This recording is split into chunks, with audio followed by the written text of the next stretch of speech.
नमस्कार दोस्तों, मैं हूं समर। आप देख रहे हैं फैमिली गुरु। फैमिली गुरु में आपका बहुत बहुत स्वागत है।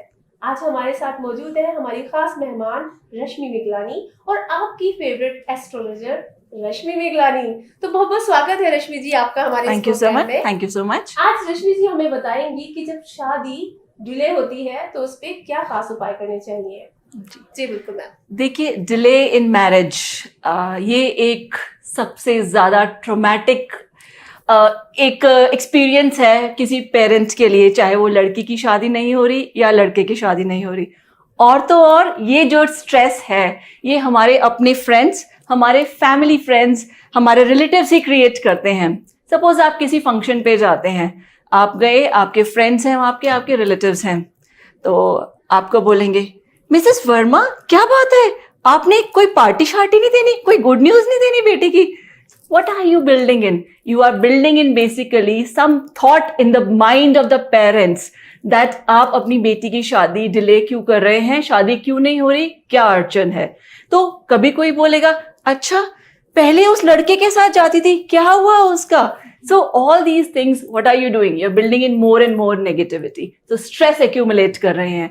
तो ये स्ट्रेस से एक ये मेजर कारण है कि पेरेंट्स को पहले स्ट्रेस फ्री रखिए। अगर आप हेल्प कर सकते हैं किसी तरह से तो हेल्प कीजिए, बट स्ट्रेस एक्यूमुलेट नहीं कीजिए। अब 3 कारण की वजह से, 3 रीजंस की वजह से जो लड़की है या लड़का है वो डिले करते हैं मैरिज। अब कभी वो हम कह सकते हैं कि प्लैनेटरी पोजीशंस की वजह से है, कभी अपनी तरफ से है। तो लेट अस सी कि 3 रीजंस क्या हैं, किन वजह से लड़की की शादी में या लड़के की शादी में रुकावटें आती हैं।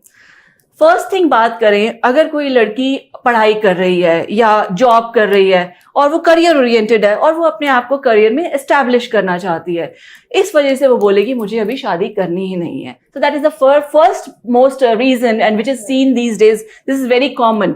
सब कोई आजकल एस्टैब्लिश होना चाहता है, एक स्टेबल लाइफ जीने चाहने के लिए। वो कहते हैं पहले हमें एस्टैब्लिश होने दो, हमें सेटल होने दो, हमें एक मोटिव, एक लाइफ में जो हमें चाहिए उसे हमें उस एम तक हमें रास्ता तो चुनने दो, उसके बाद शादी की बात करेंगे।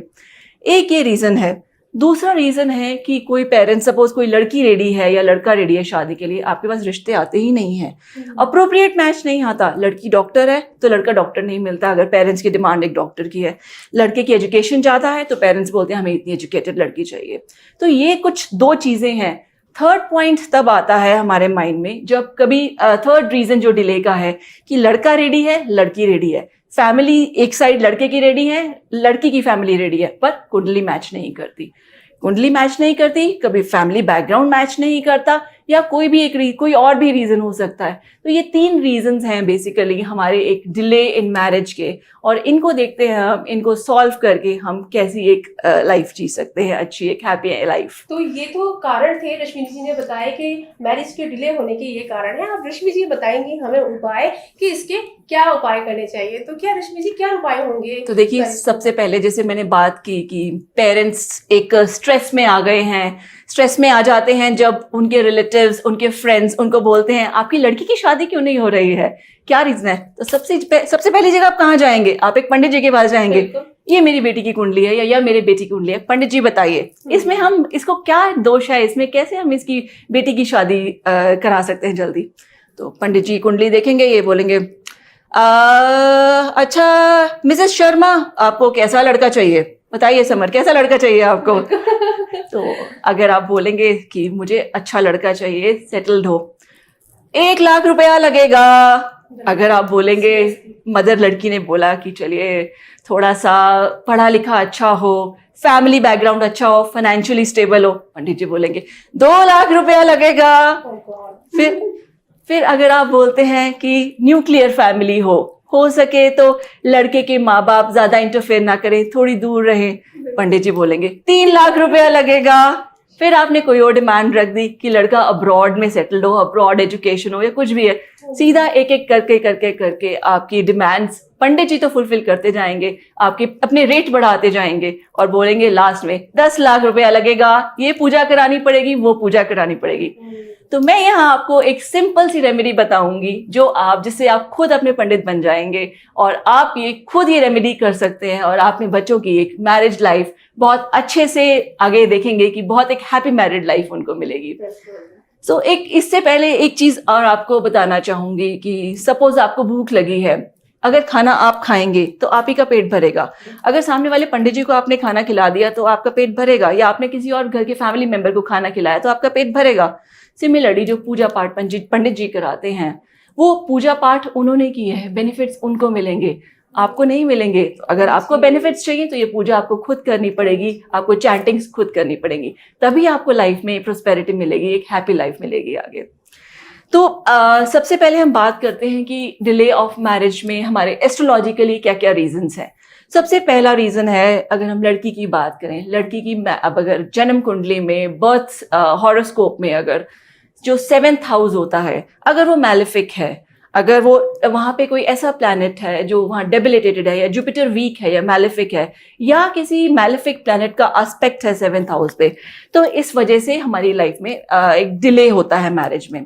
और अगर लड़के की बात करें, अगर वीनस प्लैनेट जो है वो एसोसिएटेड है लड़के की मैरिज में, अगर वीनस प्लैनेट लड़के की कुंडली में हॉरोस्कोप में वीक है तो उसकी लाइफ में फिर प्रॉब्लम्स आएंगी। सिमिलरली अगर आप बाकी प्लैनेट्स की बात करें, अगर बाकी प्लैनेट्स में जैसे हम वीनस के अलावा सैटर्न की बात करें या किसी और मैलेफिक प्लैनेट की बात करें, अगर उसका एस्पेक्ट 7th हाउस पे है तो भी मैरिज में डिले होता है। तो ये छोटी छोटी रेमेडीज हैं। सबसे पहले आपने एनालाइज करना है अपने एक एस्ट्रोलॉजर को दिखा के कि हमारी जो प्रॉब्लम्स हैं लाइफ में, वो प्रॉब्लम्स क्यों आ रही हैं, क्या प्लैनेट है जो तंग कर रहा है, एंड अकॉर्डिंगली उस प्लैनेट की रेमेडीज कीजिए। तो ये आपका जो हॉरोस्कोप है, हॉरोस्कोप रिलेटेड इश्यूज हैं, वो हमने सेटल कर दीजिए।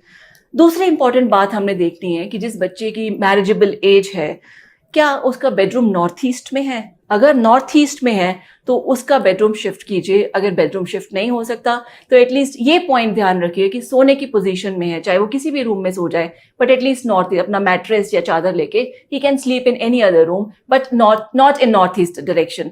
This applies for both the girl and the boy as well. Next हमारा पॉइंट है, हम जो बात करते हैं कि राहु का कभी इम्पैक्ट आता है, तो उसके लिए एक सिंपल सी रेमेडी है। आपने एक वाइट पेयर ऑफ एलिफेंट्स अपने बेडरूम में रखना है, जिसकी जो ट्रंक है वो ऊपर की तरफ हो, नीचे की तरफ ना हो, और ये पैर में रखना है। और इसको 1 वीक में एक बार आपने इसको वॉश करना है और दोबारा रखना है, ताकि जितनी भी नेगेटिविटी राहु ने एब्जॉर्ब किया है वो नेगेटिविटी आपने फेंक दी है और दोबारा उसको क्लींस करके वहां पे रखा गया है। फिर देखा गया है कि आजकल की जनरेशन में स्पेसिफिकली बच्चे जो हैं बड़ों का इतना रिस्पेक्ट नहीं करते, इतना आदर नहीं करते हैं। तो ये एक मेजर ऑब्स्ट्रक्शन है स्पेशली लड़कियों की मैरिज में। अगर वो लोग रिस्पेक्ट करना शुरू कर देंगे अपने एल्डर्स की, उनकी बात मानना शुरू कर देंगे, उनके हिसाब से थोड़ा बहुत चलना शुरू कर देंगे, तो काफ़ी हद तक उनका जुपिटर स्ट्रांग होगा और उनकी लाइफ में जो डिले है, जो रीजंस है, जो अड़चने आ रही हैं, वो अड़चने नहीं आएंगी। एक और रीजन बड़ा देखा गया है, एक स्टोन आता है which is called rose quartz stone. Rose quartz एक लाइट पिंक कलर का स्टोन है, उसको आपने लेफ्ट हैंड में देखना है, पहनना है। लेफ्ट हैंड में पहनने से ये स्टोन आपका जो है, आप पहनेंगे तो आप अपने सोलमेट को ऑटोमेटिकली अट्रैक्ट करेंगे और बिना किसी अड़चन के आपकी एक अच्छी मैरिज होगी। अब कुछ स्पेसिफिक पॉइंट है स्पेशली लड़की के लिए। इसमें आपने क्या करना है, आप जहाँ भी मंदिर, गुरुद्वारे में, मस्जिद में जहाँ भी जाते हैं, वहाँ का आपने थोड़ा सा पानी लेके आना है।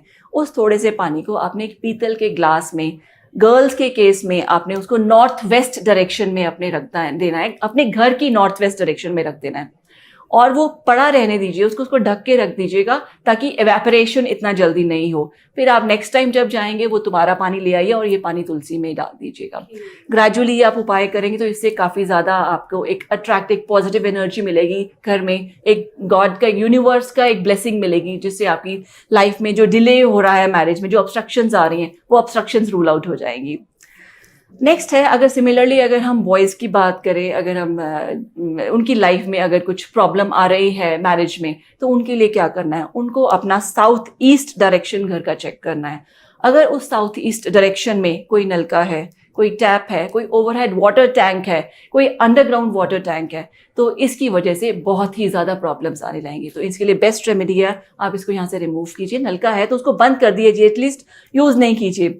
ओवरहेड टैंक है या अंडरग्राउंड टैंक है, उनको आप सील कर दीजिए और नया एक दूसरी पोजीशन पे उसको एस्टैब्लिश करिए। तो ये छोटी छोटी रेमेडीज़ हैं जो हम अगर लाइफ में करेंगे तो हमारी लाइफ में अगर कुछ प्रॉब्लम्स आ रही हैं, कुछ हिंड्रेंसेस आ रहे हैं मैरिज में, तो वो बहुत ही जल्दी ख़त्म हो जाएंगी और एक आपकी शादी जल्दी होगी, आपके घर में जल्दी शहनाइयाँ बजेंगी, गुड न्यूज़ आएंगी और आप एक अच्छे से अच्छी एक पॉजिटिव लाइफ जिएंगे, खुशियों वाली। और my blessings are with you. जल्दी जल्दी आप ये रेमेडीज़ कीजिए और अगर आपके लाइफ में कुछ प्रॉब्लम्स हैं तो उन प्रॉब्लम्स का जल्दी से सोल्यूशन निकालिए।